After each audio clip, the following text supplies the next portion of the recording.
know, you'll find oftentimes that if there's a birthday party, some teachers are there, they're hanging out, and it's just a family. It's not that type of thing that I remember when I grew up. It was like you don't see your teachers outside of school, and you really didn't believe that they actually were human.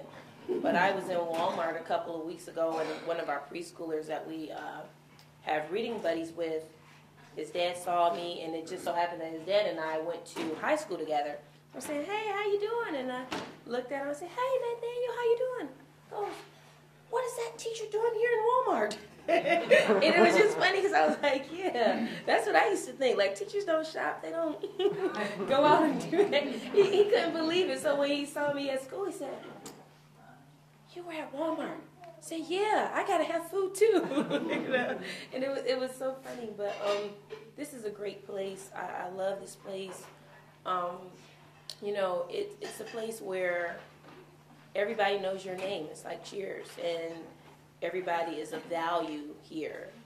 You have a place, you have value, you're special, you're missed if you're not here, and if you're here, you know you're loved. It's a very special place where we have the opportunity to work with kids, you know, who vary on different learning skills, vary on different talents and gifts. So we have kids who are very good in art, very good in drama, singers, actors, dancers. I mean, very good in the academics. And the thing here is that we really push ourselves as a faculty to help the kids as best as we can. And if we don't know how to help them, then we research and we find ways to help them as best we can, because we don't know everything. But the thing about us is that we want the best for every child here, and so we do whatever we can to make sure that each child here has the best educational learning experience that they can have while having a great social time, a great fun time learning, and also having values about themselves. And that's a huge thing that we're teaching students to discipline themselves at an early age and to self-manage. That, you know, one may come in here and think that it's chaotic, but it's structured chaos in a sense that if you come into my room, you might go, it looks like a bedroom almost. There are pillows and nice comfy areas to sit, but if you travel around the room, you'll see some kids reading in this area, some other kids may be doing math here, someone may be drawing here, and everyone is busy and at work doing what they need to do, even though it's not normal that you see kids moving around like that. But that's a great thing about Friends School, is that we understand that no two kids are alike, and that learning doesn't mean sitting at a desk with your face toward the board and writing things down. Learning takes place in all aspects and all avenues, and that's what we try to do here. Are there any questions for me? Because I can talk. Good, thank you. Thank you. And this is our Dean of Faculty. That's Marco Hare Fisher. So if you have any questions of the Dean of Faculty, please give him your ear, or give him his ear. Okay. He's often speaking with us today, and he's not today, right? You just say hi, huh? Okay. Okay. Well, I want to introduce you to the most important person here, who I admire, who has done in this past year since he's been on board. I feel a stellar job, a wonderful job pulling us together, having us to organize ourselves, to come up with plans, to raise funds, to keep the building neat and clean and together. He has a wonderful background. If you ever saw his resume, you'd probably go, wow, okay, Friends is lucky. I'm going to let him say whatever he wants to say, of course. His name is Ed Harris. He's our head of schools. Okay. Not the most important person here, number one. Okay. And one thing that we really hold dear and true here at Friends School is the principle of equality, and that everyone is so important. and we truly do believe in the genius in all people. I kind of came to Friends School by happenstance, but I don't believe in pure accidents. I started off in the sciences and grew up in a family of educators. And I think it just seeps into your subconscious and your bones, and it comes out whether you expect it or not. My mother was an educator for 40 years, and her parents were educators as well, believed very strongly in education. She went to college when she was like 14, graduated 18, then went to graduate school at 18 and went to NYU and was just, did wonderful things because her parents just instilled in her that whatever she wanted to do, she could do it as long as she had the proper support structure. And my father kind of was along the same lines. He did his graduate work at Columbia, was a library scientist, worked for IBM, and then also got into education as well, educating the managers there and doing that nationally, and was over education, and then eventually was over education in San Jose with the school board. And so, but I decided to go a different route. I decided I was going to go into the sciences. I said, you guys are educators, I'm going to do the sciences. And so I was just loved sciences. All I wanted was my butterfly kits and chemistry sets and dissect frogs and all that fun stuff. And interesting thing happened when I got into graduate school. I wrote this paper on learning through neurology and how we could do some experiments to learn more about that. And there was a competition, the 50 best papers. Those students would now be able to work at NASA, which was one of my dreams as a child. So I wrote the paper, and I ended up winning amongst one of the top 50 students in the nation, ended up working at NASA Ames Research Center. And so kind of began my move into education without myself knowing it, learning a lot about learning and neurology and psychology. And eventually, an accident happened, quote-unquote accident.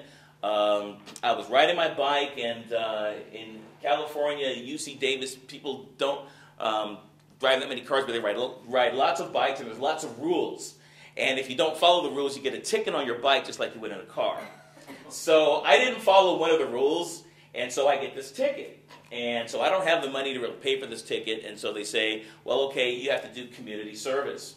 So I do community service, and I go into this educational place. Again, fate sort of moving me here. And I thought I was just going to be washing tables, and I was just going to be vacuuming. And they had a person that was going to give a science presentation, and that person wasn't able to show. So they saw that I had a science background, and they said, well, can you do this for us? I said, sure. So I put together this science presentation, and I got a cow's heart, and I did this, everyone's around the table, and we're taking apart the heart and it was just like just a revelation for me and really for everyone else there. I ended up getting the paper for having done that, and after that I went into Upward Bound and then went on into teaching. And so I ended up being a teacher here. I taught here for 5 years, taught science here. However, prior to that, my family very much influenced me to believe in other people as well. And so I was very much into human development and in education in the West Coast and the East Coast and in the Midwest. I worked in the Methodist Church for about 18 years in education, working in urban areas in education. And I thought I was going to go to D.C., but the position opened up for the head of school, and I thought I was leaving here, and one of the other teachers, one of the senior teachers, kind of pulled me to the side and said, well, Ed, why don't you apply?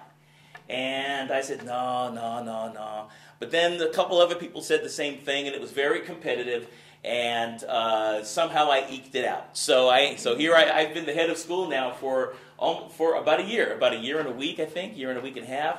And it's been a tremendous experience. I have to say that in all of my educational pursuits, working with Governor Jerry Brown in California over urban education and working with various experts out in the West Coast and how we can improve education both in San Diego and in Oakland, and then also working with the Oakland Child and Safety Health Initiative in the Philadelphia area, and really just, trying to turn education around there in Philly.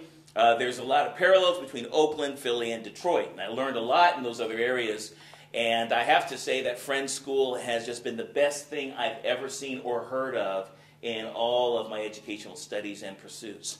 What I find here is that we understand what is required for children to really learn, because learning is more than information. It's experiential, and it has to do with trust and belief in oneself.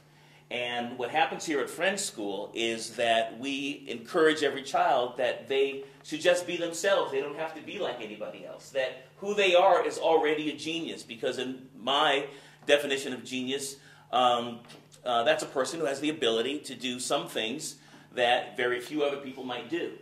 And every person is different.